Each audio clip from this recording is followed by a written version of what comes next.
शरणं हरिः शरणं हरिः शरणं हरिः शरणं हरिः शरणं हरिः शरणं हरिः शरणं। यही एक मंत्र है प्यारा, यही एक मंत्र है प्यारा, हरिः शरणं हरिः शरणं हरिः शरणं हरिः शरणं हरिः शरणं हरिः शरणं हरिः शरणं हरिः शरणं हरिः शरणं हरिः शरणं हरिः शरणं हरिः शरणं हरिः शरणं हरिः शरणं हरिः शरणं हरिः शरणं हरिः शरणं। ये अद्भुत मंत्र है, इसका कीर्तन नित्य करना चाहिए। इसका कीर्तन करने से घर में कभी कोई संकट नहीं आता। हरि कौन है? देखो भगवान वही है, तत्व एक है। मैंने द्वितीय दिन कहा था तत्वतः तो परब्रह्म एक है, लेकिन भक्त जब जिस रूप में चाहे आ जाए। तो जब हरि कहोगे, हे हरि, हरि माने स्व आश्रित जनानाम भक्तानाम अशेषानि पापानि कष्टानि दुखानि यह हरति सह हरि। जो अपने आश्रित जन भक्तों के पापों को, दुखों को, कष्टों को जो हरण कर ले, वही है हरि। अगर कष्ट का निवारण करवाना हो तो फिर हरि को पुकार, हे हरि हमारे रक्षक तो आप हो, हम आपकी शरण में। इसलिए हरि शरणम नित्य जप करना चाहिए, कीर्तन करना चाहिए। नंद बाबा यही करते करते चल दिए गोकुल। इधर कंसेन प्रहिता घोरा पूतना मल घातिनी, और इधर भगवान अभी छठी का दूध भी नहीं पी पाए। और इस पापी कंस ने बाल हत्यारिणी, बाल घातिनी राक्षसी पूतना को भेजा है। किस लिए? जाओ, जाकर के गोकुल में जितने भी अभी नवजात शिशु हों, जिनका जन्म इस मुहूर्त में हुआ हो, जिस जन्म में ये कन्या ने जन्म लिया, क्योंकि वो कन्या जाते जाते कह गई थी, कंस तुझको मारने वाला तो जन्म ले चुका। इस मुहूर्त में जिन जिन बालकों ने जन्म लिया हो, तुम सबको मार दिया। तो ये पूतना चली और इसने अपने स्तनों में कालकूट नामक विष लगा लिया, और विष लगा करके, जय हो, विष लगा करके चली है ये। और विष इतना भयंकर है, यदि कोई नवजात शिशु इसको केवल नासिका से, अगर उसके नासिका से घ्राण ही हो जाती, इतने में बच्चा अपना शरीर त्याग देता। इतना विषैला कालकूट जो है। और ये बहुत भयानक राक्षसी है। ये कहां से चल रही है? सखेचर एक दो पेत्य पूतनानंद। ये खेचर आसमान से, आकाश मार्ग से चली, और जैसे गोकुल के द्वार में आई, इतनी सुंदर रूप धारण कर ली है भयंकर, लेकिन सुंदर रूप धारण कर ली, बन गई कामचारिणी। ये मायावनी है, जैसा चाहे वैसा रूप रखे। और जब ये इतनी सुंदर बन करके जब नगर में प्रवेश करी, भोले भाले गोप गोपियां कहने लगी, ओहो हमारे नंद के लाला की इतनी महिमा, देखो आज बधाई देने लगता है, स्वयं श्री देवी पधार गई। श्री देवी पधारी। गोप्यः श्रियम द्रष्टुमिवागतम पतिम। श्री देवी मतलब श्रियः द्रष्टुम, श्री माने लक्ष्मी। लगता है आज लक्ष्मी जी ही स्वयं हमारे नंदगांव में पधारी हैं। और इस पूतना ने अनेक बच्चों को इसी प्रकार जाती उनकी माताओं से कहती थोड़ा बढ़िया पालने में झुला दूं, दर्शन करा दूं, और विष पिला करके खत्म कर दी। नंद महल पहुंची, दरवाजे से ही आवाज लगाई, यशोदा बहन। यशोदा जी भीतर से बाहर निकल के आई, बोली मेरी बहन कौन? आज तक तो मुझको पता ही नहीं कि मेरी और भी कोई बहन है सगी। पूतना कहती है, वाह यशोदा, तेरे यशोदा जी तुम्हारे लाला क्या हुआ, तू अपनी बहन को भूल गई? यशोदा जी कहती हैं, बहन हो सकता है मेरी चतुर्थ अवस्था है ना, मैं 80 साल की डोकरी हो गई, हो सकता है भूल गई हूं। अच्छा तुम ही परिचय दे दो। अब पूतना ने बनावटी परिचय शुरू किया। याद करो हम लोग बचपन में मिले थे, कहां पर? बोले तुम मेरे मामा के, चचेरे चाचा के, भाई के, मामा के, फुआ के लड़के के। इतनी लंबी रिश्तेदारी सुनाई, यशोदा जी की बुद्धि चकरा गई। अरे बोली बहन बहन, हाँ हो सकता है, हो सकता है, हाँ तुम मेरी बहन ही हो। अच्छा आओ आओ पधारो, बहुत अच्छे समय पे आई। यशोदा जी ने सम्मान दे दिया। देखो इनका नाम है यशोदा। यशोदा का अर्थ होता है यशम ददा, जो दूसरों को यश देवे, जो दूसरों को यश देवे वही तो यशोदा है। सबका सम्मान करे जो स्त्री, जो महिला, वही तो यशोदा है। सबसे प्रेम करे वही तो यशोदा है। यशोदा जी ने सम्मान किया। ये पूतना के इस रहस्य को, कुटिलता को तो वो जानती नहीं थी। घर के कामकाज में लग गई। पूतना ने कहा, बहन ये बता कि लाला कहाँ है, लाला का दर्शन तो करा। यशोदा जी ने कहा, जब तू मेरी बहन है तो लाला की हो गई मौसी, मौसी का मतलब मासी, तो मुझको क्या दिखाना है, चली जा भीतर, लाला कमरे में पालने में झूल रहा है, देख दर्शन कर ले, खिला ले, आशीर्वाद दे देना। यशोदा जी तो भोरी भाली है, अंदर घर काज में लग गई। पूतना ये गई वो बुद्ध्यताम बालकमारिकाग्रहम। देखा भगवान के सामने जैसे ही पहुंची, भगवान ने नेत्र बंद कर लिए। चराचरात्मा सन्मीलिते क्षण, जो चराचर जगत की आत्मा है ये नंद नंदन भगवान श्री कृष्ण, ये सब जानते हैं। और इन्होंने देखा कि पूतना आ रही है, तो पूतना की दृष्टि मेरे ऊपर ना पड़े, अथवा मेरी दृष्टि पूतना के ऊपर ना पड़े, क्योंकि जो पापनी होती है ना, जो पापनी, बाल घातनी, छोटे छोटे बच्चों की जो हत्यारिणी होती है, और आजकल महाराज ये भी बहुत ज्यादा हो रहा है, भ्रूण हत्या जिसको कहते हैं, ये महापाप।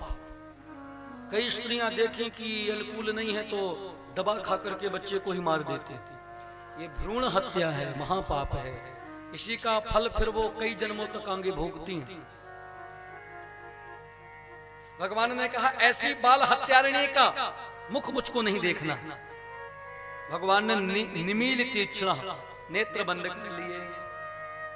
और अच्छा भाव, कई भाव हैं इसके संतों ने कहे हैं, एक दो भाव सुनिए। भगवान ने नेत्र क्यों बंद कर लिए? बोले देखो ये बाल घातनी है, और इस बाल घातनी का आज वध करना है मुझको, और कहीं इसने मेरी तरफ देखा और मैंने इसकी तरफ देखा तो कहीं प्रेम ना हो जाए, कहीं मुझको इससे लगा स्नेह ना हो जाए, कहीं मुझको दया ना लगाए।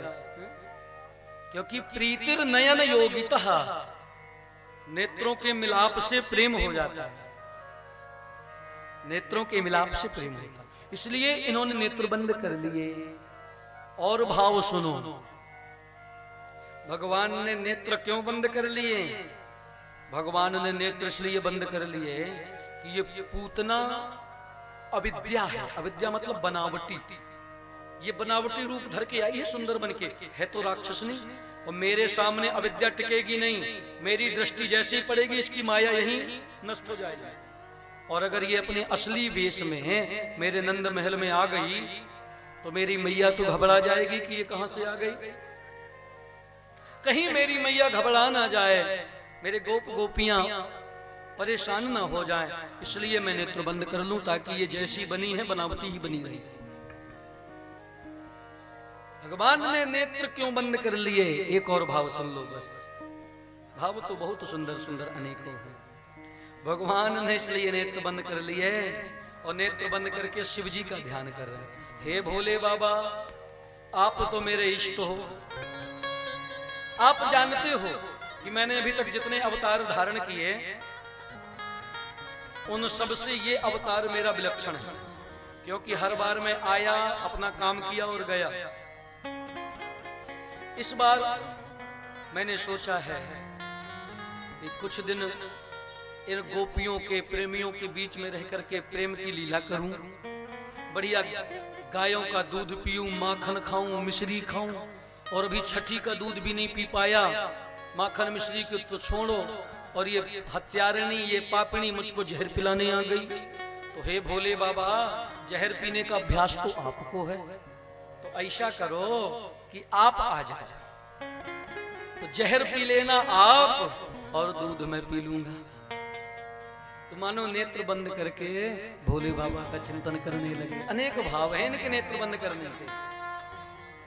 अनंतमारोपयदंगमंतकम यथोरगम सुप्तम बुद्धिरज्जु भी। और महाराज ये पापनी ने जैसे भगवान को पालने से उठाया, अपने वक्षस्थल से लगाया, दुग्ध पान कराना चाहा, भगवान ने दोनों हाथों से गाढ़म कराभ्याम भगवान प्रपीड्य तत्, दोनों हाथों से भगवान ने वक्षस्थल को पकड़ लिया और पकड़ करके प्राणैः समम रोष समन वितो पिबत। श्लोकों के शब्दों को ध्यान से सुनो। प्राणैः समम, भगवान ने कहा मैं केवल दूध, जब तक दूध रहा दूध पिया, दूध समाप्त तो भगवान प्राण पीने लगे। और जब प्राण कैसे पी रहे, बोले रोष समन वितो। रोष माने क्रोध। क्या कभी नंद के लाला को क्रोध आने वाला है? यह एक बड़ा विलक्षण संकेत है संतों ने चिंतन करके। ये मैं संतों का, महापुरुषों का चिंतन सुना रहा हूं आपको, रससार। भगवान जब तक वृंदावन में रहे जल्दी क्रोध नहीं किए, प्रेम प्रेम में ही, खेल खेल में लीलाएं किए। लेकिन ठाकुर जी ने रोष समन, आज यहां रोष कर लिया, क्रोध आ गया। छोटे से बालक को भी 6 दिन के नहीं हुए, तो ये क्रोध क्या है? बोले रोषाधिष्ठात्र देवता रुद्र। अभी अभी नेत्र बंद करके भगवान शिव को पुकारे हैं कि आप आ जाना, मैं दूध पीऊंगा, इसके प्राण आप पी लेना, जहर आप पी लेना।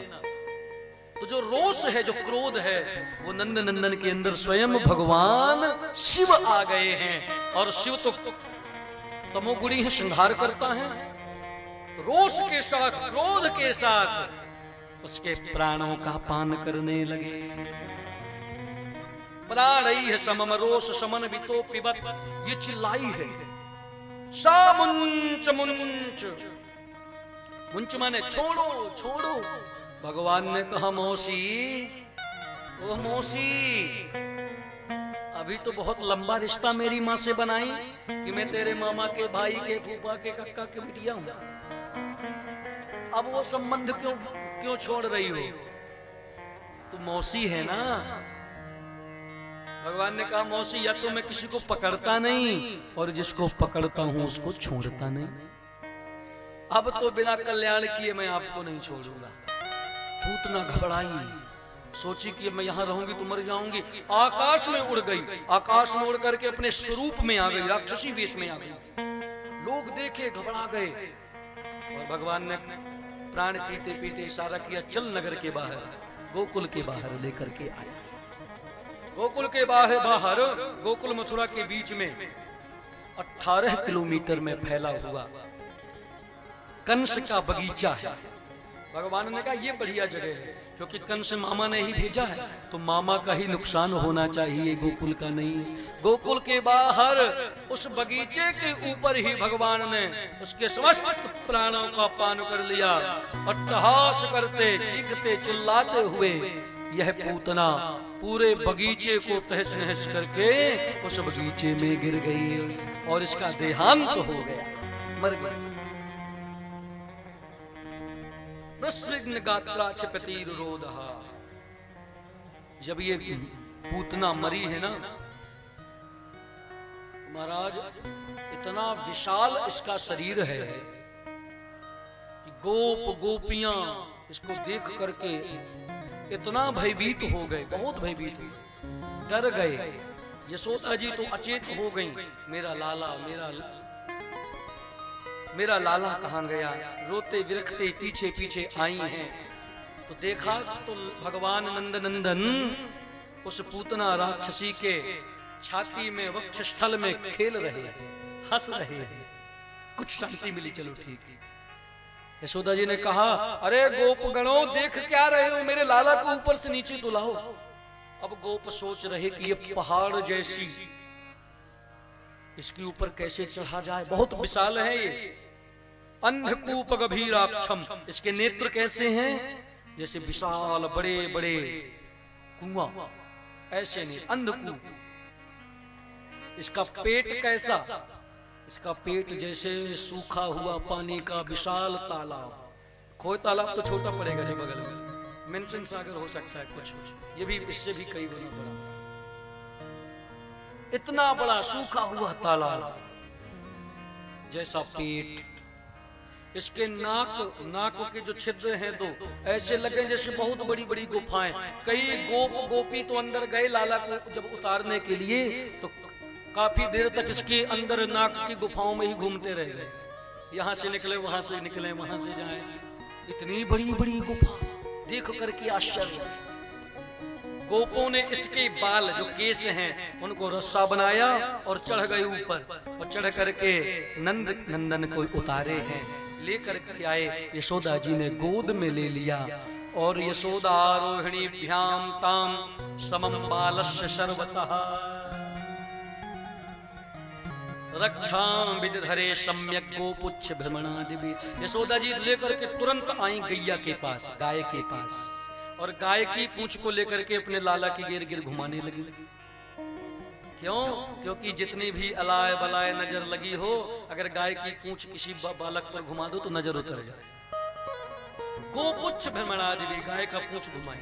इसके बाद गोमूत्रेण स्नापयित्वा, गोमूत्र से स्नान करवाई, क्योंकि राक्षसी ने स्पर्श किया है मेरे लाला को, तो गोमूत्र से स्नान करवाई। पुनर्गोरज सार्भकम, गाय के खुरों के नीचे की जो रज है उस रज का लेपन किया, सुंदर जल से फिर स्नान करवाया।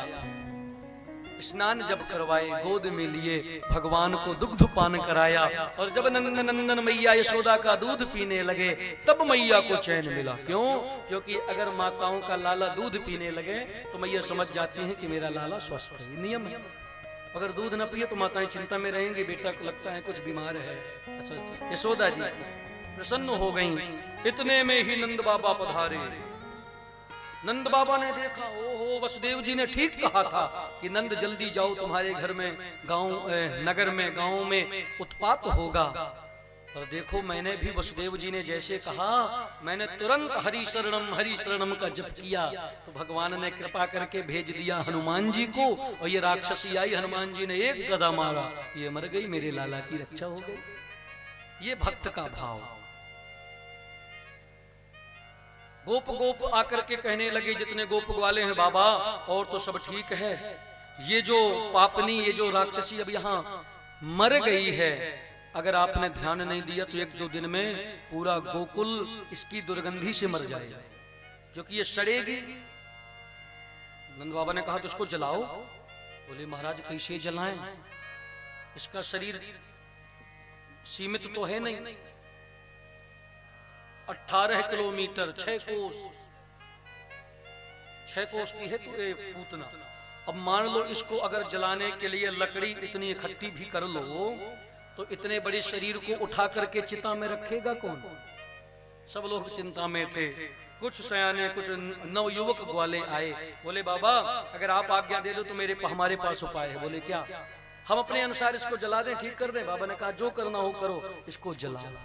अब तो गोप वालों ने निकाला फरसा, कुल्हाड़ी, और इसके हाथ के कई टुकड़े, पैर के कई टुकड़े पे एक अंग के कई टुकड़े किए, और टुकड़े करके छोटी छोटी चिताएं जब बनाई।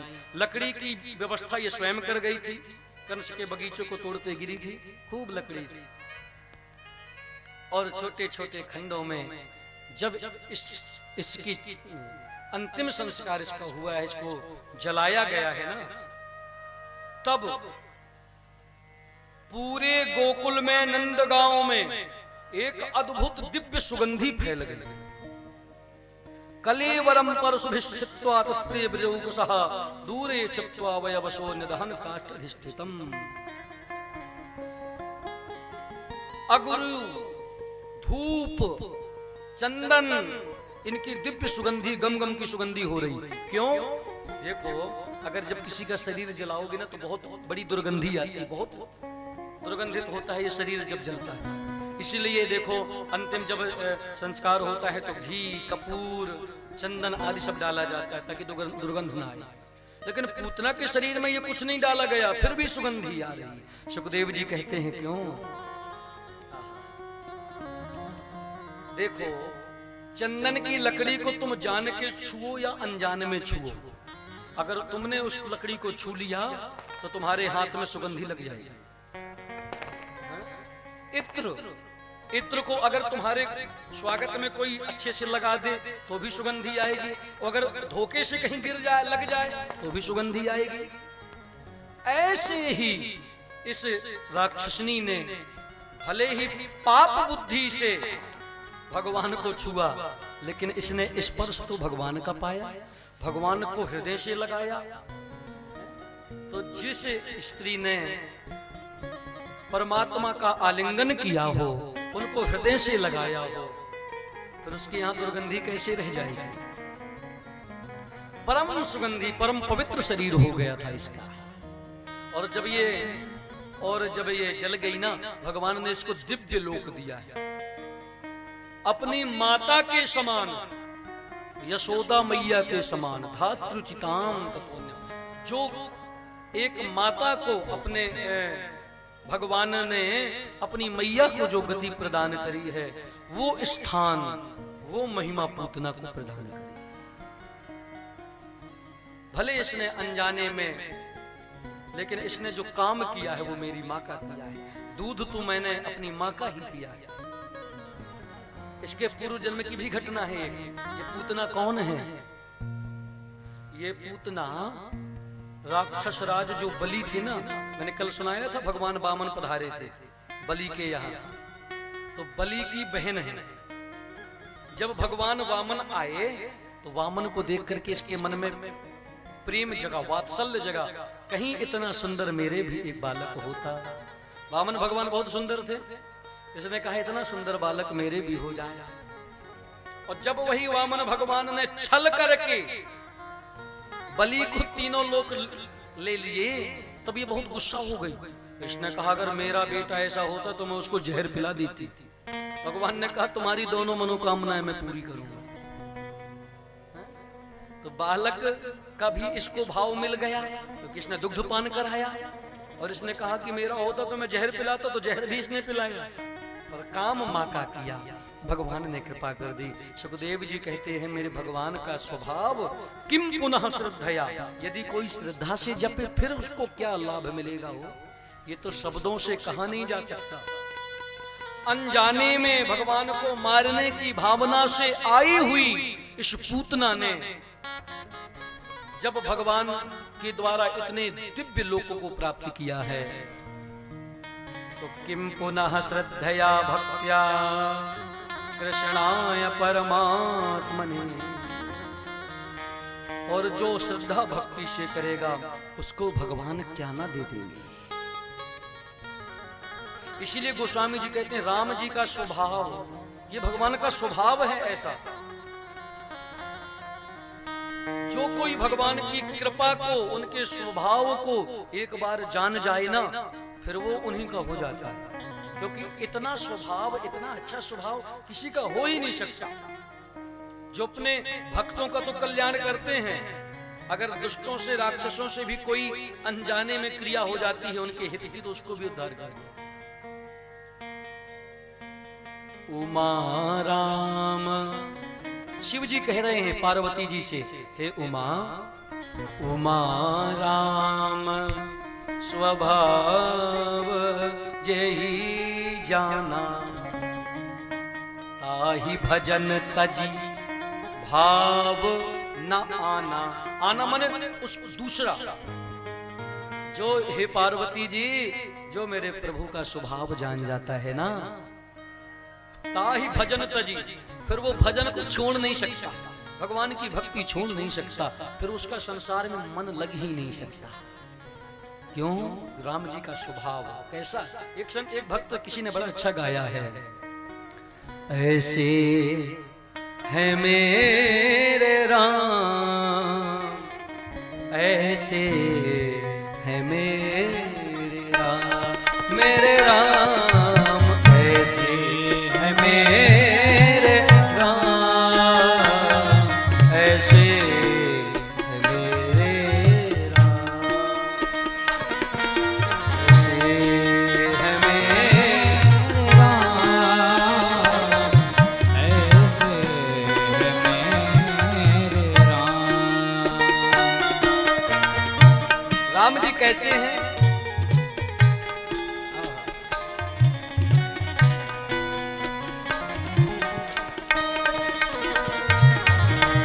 राम समित्र न राम सभ्राता, राम सपति नहीं राम सदाता, राम समित्र न राम सभ्राता, राम सपति नहीं राम सभ्राता, राम समित्र न राम सदाता, सबसे निभाए सबका नाता, राम समित्र न राम सदाता, सबसे निभाए सबका नाता, स्वभाव से उदार पूर्ण, स्वभाव से उदार पूर्ण, छवि ललित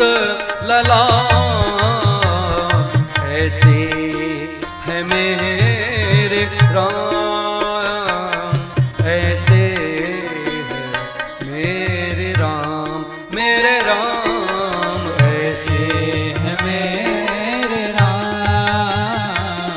ऐसे है मेरे राम।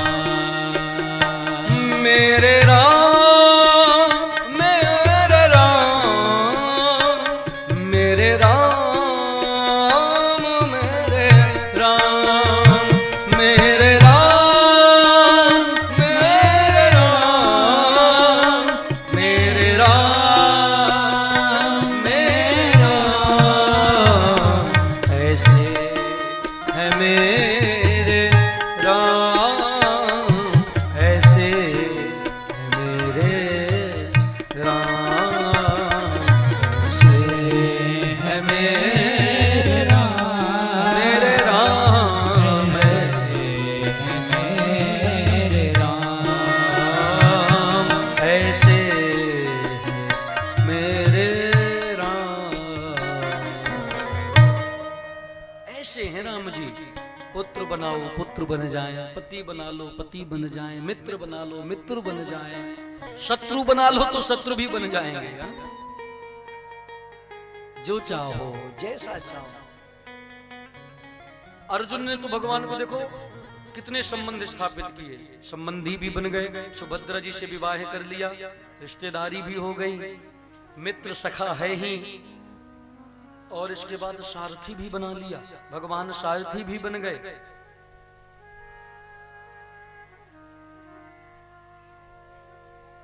प्रेम रामायण में हमारे गुरुदेव लिखते हैं, भगवान का स्वभाव जनहित करहूं काम अति नीचा, मोर स्वभाव सहज अति। मैं जनहित अपने भक्त के लिए नीच से नीच काम करने को भी तैयार हूं। एक बार की घटना सुना दूं, समय तो नहीं लेकिन सुन। भगवान कृष्ण जब महाभारत युद्ध चल रहा था तो कृष्ण जी और अर्जुन नदी में स्नान करने गए, दोनों स्नान कर रहे थे। भगवान जब स्नान करने लगे, अर्जुन भगवान के सखा हैं, सखावत भाव से अपने मित्र को, भगवान को, सखा को स्नान करवाने लगी। जल डालते, अपने हाथों से भगवान की सेवा करते। अचानक अर्जुन की दृष्टि पड़ी कि द्वारिकाधीश भगवान श्री कृष्ण की पीठ में बहुत काले काले निशान पड़ गए, नीले रंग के, जैसे किसी ने चोट मारी हो, किसी ने प्रहार किया हो। अर्जुन पूछ बैठे, प्रभु इस धरती में इतनी सामर्थ्य किसकी जिसने आपकी पीठ में प्रहार किया? आप मुझको बताओ, मैं उसको छोड़ूंगा नहीं। भगवान ने कहा, अर्जुन रहने दो, हो गया, सब होता रहता है, अब युद्ध चल रहा है, हो गया सब। अर्जुन ने कही, नहीं, बिल्कुल नहीं, आप बताइए, इतना दुस्साहस किसका? भगवान ने बहुत मना किया, अर्जुन नहीं माना। अर्जुन ने जिद कर ली, नहीं प्रभु, आज आपको बताना पड़ेगा, इतना दुस्साहस किस पापी का, किस दुष्ट का हुआ जिसने आपके पीठ में प्रहार किया? भगवान ने कहा, अर्जुन जिद करते हो तो सुनो। ठाकुर जी कहते हैं, अर्जुन देखो, तुम हो रथी, तुम रथ में महारथी हो, बैठे हो, मैं हूं तुम्हारा सारथी। सारथी बैठता है रथी के नीचे आगे, क्योंकि रथ चलाता है। और तुम धनुष बाण लेकर के रथी हो, रथ में खड़े हो करके युद्ध करते हो। और युद्ध जब होता है, कई बार रथ आगे पीछे दाएं बाएं, मैं रथ को संभालता हूँ, घोड़ों को संभालता हूँ। और जिस समय तुम युद्ध करते होते हो, तुमको उस समय अपने शरीर का भान तो रहता नहीं। तुम्हारा तो लक्ष्य होता है शत्रु के ऊपर, कर्ण के ऊपर। जब कर्ण युद्ध कर रहा है, गुरु द्रोण कर रहे हैं, अश्वत्थामा कर रहा है, दुर्योधन कौरवों को तुम देख करके अपने देह को भान भूल करके, और जब तुम बाण चलाते हो, उस समय तुम्हारे पैरों की, जूतों की ठोकर, जब तुम आगे पीछे होते हो, ठोकर मेरी पीठ में लगती है। तुम्हारे पैरों के जूतों के ठोकरों का ही यह प्रभाव है जो मेरे पीठ में नीला पड़ा है, काला। ये बात सुनकर के अर्जुन बहुत रोए हैं। सोचो, हम आप लोग सोच नहीं सकते कि भगवान धर्म की सेवा के लिए, अपने भक्तों की रक्षा के लिए कितना कुछ कर सकते हैं। जगत पिता जगदात्मा जगदीश्वर हैं श्री कृष्ण, लेकिन वो सारथी तो ठीक है, अर्जुन के जूतों की ठोकर भी सह रहे, ताकि अर्जुन तुम धर्म के पथ पर चल रहे हो, इन धर्मियों को तुम मारो। इतनी करुणा, क्या ऐसा स्वभाव किसी का हो सकता है? और ऐसे परमात्मा के स्वभाव को जानने के बाद भी यदि हम उनकी भक्ति ना करें तो धिक्कार है, जीवन में धिक्कार है। इस बच्ची को बैठा लो ना पकड़ के, किनकी बच्ची है, फोन ले, इनको बैठा लिया जाए, क्योंकि ये घूमती हैं, छोटी बालिका है, कई लोग देखते हैं तो इसी में मन लगा है, कथा में बाधा जाती है ना। बढ़िया प्रेम से बैठा करके पास में बैठा लो। किसकी बेटी है? देखो, सुन लेंगी फिर भी ना बैठाएंगे। कल ऐसे कुछ लोग थे, इसलिए कथा में बाधा ना पड़े, बस बिल्कुल गोद से नीचे ना उतारिए, वहीं प्रेम से करिए। सामने आएंगे कई लोग, फिर देखते हैं, फिर हंसते हैं, कथा में बाधा ना पड़े। देखो, 2 दिन का तो काम है, आज गोवर्धन पूजन तक कथा चलेगी, कल रास भगवान का महारास विवाह है, और बस परसों केवल 3 दिन बचे, और बाकी व्यवहार, बाकी वार्तालाप, दरबार, तो खूब समय। फिर ना हम कहने वाले कि आप लोग शांत हो, ऐसे बैठो, बस इसलिए आप सबकी जिम्मेदारी है कि कथा में बाधा ना पड़े। कोई भी आए तो आप स्वयं उसको सम्मान से, प्रेम से बैठाएं।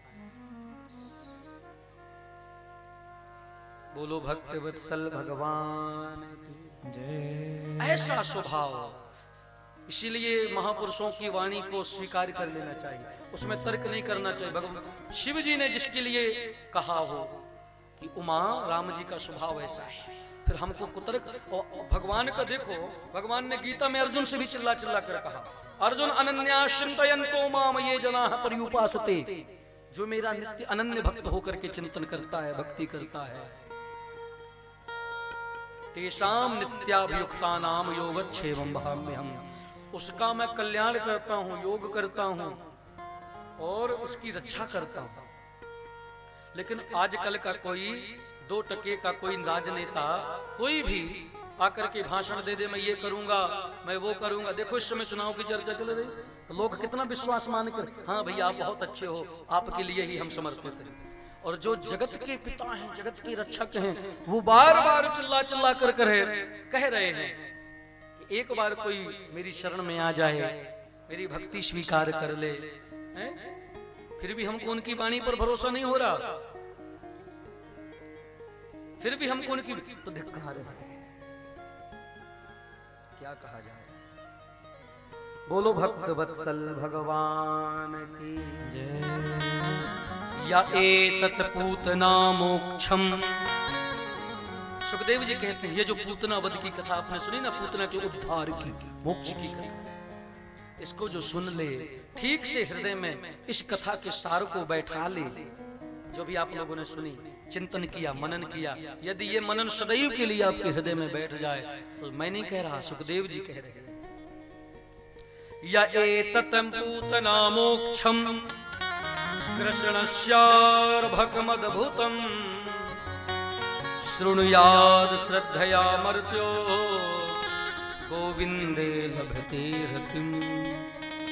गोविंदे रतिम लभते, फिर उसको भगवान में प्रेम हो जाता है, भगवान की भक्ति मिल जाती है। बोलो भक्त वत्सल भगवान की जय।